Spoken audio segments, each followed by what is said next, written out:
Thanks for watching NFL Daily here on Chat Sports. Today's show is brought to you by My TV Choice app for March Madness. Download today at mytvchoice.com. Tom and I took a bunch of questions on Monday on NFL Daily. Here are our favorites around the New England Patriots. Meza, relating back to the Jared Cook stuff, would Jared Cook be better in New Orleans or with New England? Ooh, man, I think it's a great question. I'm going to lean with New Orleans just because I think that offense is still better than the Patriots offense. And I mean, we've seen Drew Brees been really successful with tight ends. And I'm not just talking about Jimmy Graham. I'm also talking about like his seasons that he's had with Ben Watson, when Ben Watson was pretty washed up, and yet he was still pretty solid. I think Jared Cook at age 32 showed what he could do with the Raiders. Me personally, I think it'd be pretty interesting to see him. You know, I'm a fantasy guy. I would want to see him go to the There is no wrong answer, I think. That's true. I think both those guys, or both Cook, would fit well with both of those teams. Either way, he'll have success there, despite being maybe a little bit up there in age. What should the Patriots do during the draft? Not show up. That'd be great. Well, I mean, in terms of like needs, obviously tight end is your number one. Gronk's gone, and you've got Jacob Hollister and Ryan Izzo and Matt Lacoste and Steven Anderson. That's not going to get the job done. Edge makes some sense there. They traded for Michael Bennett and kept John Simon, but Trey Flowers is out. That's your best pass rusher. Receivers still a need. I know that they signed Maurice Harris and Bruce Ellington. Okay, cool. Like, who's your actual go-to guy there? You've just lost perhaps your best offensive player in Gronk. Need more help there. Then maybe some defensive line, and I think they'd at least consider going quarterback. It depends on if they find a guy that they like. I know that's Taxi Cuber's question here. If the Patriots will get a quarterback. I don't think they'd spend a round one pick on one. But if they find a developmental guy that they like, I don't know, a Brett Rippon, a Tyree Jackson, a Clayton Thorson, something like that, it makes some sense because it ain't Danny Etling. He's not any good. They drafted him to literally be the practice quarterback because he didn't throw interceptions. Apparently Will Grier's been impressing the Patriots, Tom. We'll see. Every year there's the quarterback that suddenly gets like round one hype like a month before the draft. I think it's going to be Will Grier this year. And then he'll end up going on day two where he belongs. My man, we'll see. Penguin 622, who has had some fun in the comment section tonight.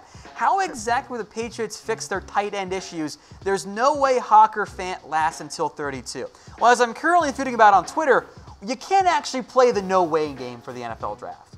It's my favorite. There was no way Derwin James is going to go number 17, right? Yep. There's no way, right? But every year, there's no way Jonathan Allen falls out of the top 10. Every year, there's at least one or two of those no-way guys, and if quarterbacks go early, look, we keep saying there's like 15 top 10 locks. The math says no. Now, I don't think those guys fall, but what if we get to like pick 21 or pick 22, and Fant is still on the board, or Hawk is still on the board? You can see the Patriots go up. Then the Patriots trade up.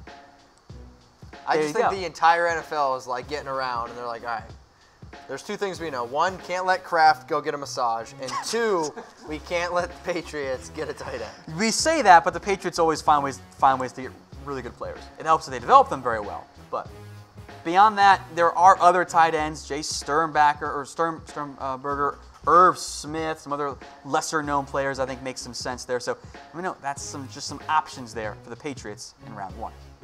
What are some teams that could trade up from the second round is what he means. So moving in from the late second round, or from early second round into that late first round range. The Niners and Jets don't have a lot of draft capital.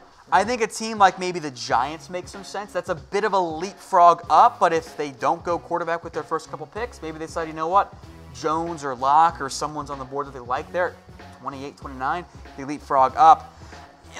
Beyond that, it gets a little bit dicey. I don't know if you're going to quite see the amount of movement in that late first round range. Okay. I think where you'll see the movement is in that 15 to 25 range. Teams moving up from the late first round, teams like the Chiefs and the Patriots that have a lot of draft capital moving up to get players. Like the Raiders. Like the Raiders, if they want to trade down from 24, 27 to get maybe a third round pick to replace when they traded away for Antonio Brown. Just an idea out there. Yep. There you go. Will the Pats sign anyone before the NFL draft? I think they'll make some moves. I know that Nick Perry is going on a visit with the Seattle Seahawks. I think Perry would be a great fit for the Patriots. Gives them another edge rusher, and the Patriots love to play the comp pick game. Nick Perry would not impact the Colts pick, or the comp picks. because he was cut. Therefore, he does not qualify. So you could see New England target some of those guys that aren't going to impact their comp formula in the end. Ranked top 5 general managers. Okay, I mean, number 1 I think is pretty easy. It's Bill Belichick, who I know maybe isn't technically the GM, but he's the de facto GM there. I think you have to put Chris Ballard up there pretty high, the Colts GM. I'll throw out Howie Roseman if you're trying to win right now, because that bill's going to come due, and it's not going to be fun, Matt. But I think Howie Roseman makes some sense there. Mike Mayock. A little early for Mike Mayock. I'll throw out maybe 2 other guys, Thomas Dimitroff of the Falcons, John Snyder of the Seahawks. I don't want to give Les Snead too much credit, but I think that Les Snead kind of falls in that category, not Steve Keim. Kind of in the same vein of Howie Roseman, Mickey Loomis, if you're trying to win right now. Can't say and vein. I think you got to put in John Dorsey as well. All right, guys, shout out your area code. We want to know where everyone's watching from. I'm from the 570 Central Pennsylvania. If you're from there, hit me up on IG or Twitter at MitchellRenz365. Tom, what's your area code? 513. It's the Cincinnati area code. Again, I'm also on Twitter at WhatGoingDown. And guys, make sure you are subscribed. YouTube.com/ChatSportsTV. All of our great NFL coverage. And oh, by the way, if you guys like the draft, don't worry about ESPN NFL Network. We've got live draft coverage, and little spoiler alert, we get the picks in before they do.